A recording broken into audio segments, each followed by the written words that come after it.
অনেক তো হলো চিকেন কষা, চিকেন কারি। চলো আজকে চিকেন দিয়ে অন্যরকম কিছু ট্রাই করা যাক। আজকে আমি বানাতে চলেছি আনারস চিকেন।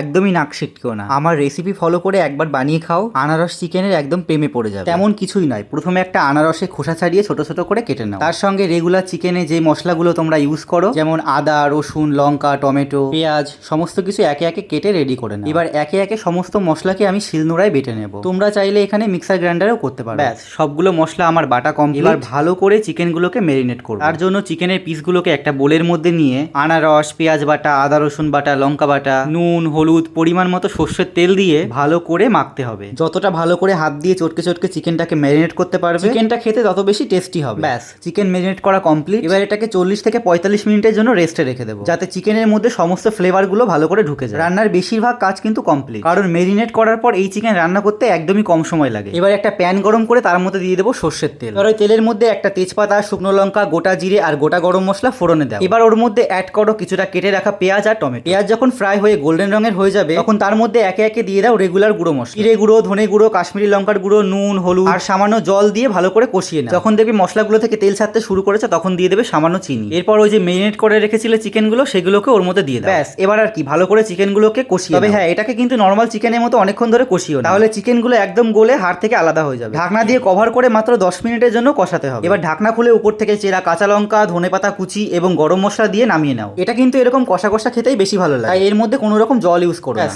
এবার রান্নাটা একদম কমপ্লিট। এবার চিকেনটাকে নামিয়ে নাও। কি কত টাইম লাগলো? বলেছিলাম না রান্না করতে একদমই অল্প সময় লাগে। যদি তোমার অল্প টাইম থাকে, তাও কিন্তু তুমি বানিয়ে নিতে পারো এরকম টেস্টি টেস্টি আনারস। এবার এটাকে প্লেটে সুন্দর করে সাজিয়ে নাও। বাড়িতে যদি হঠাৎ কোনো গেস্ট চলে আসে, এই মুহূর্তে তোমার হাতে যদি একদমই সময় না থাকে, তাহলে কিন্তু এরকম একটা দারুণ মজাদার আনারস চিকেন বানিয়ে তাদের খাওয়াতে পারো। তাহলে তোমার গেস্ট তো খুশি হবেই, সঙ্গে তারা তোমার প্রশংসায় পঞ্চমুখ হয়ে যাবে। এরকম গরম ভাত আর সঙ্গে গরম গরম আনারস চিকেন, সাথে একটা কাঁচা লঙ্কায় কামড় দিয়েই বলো জাস্ট ফাটাফাটি।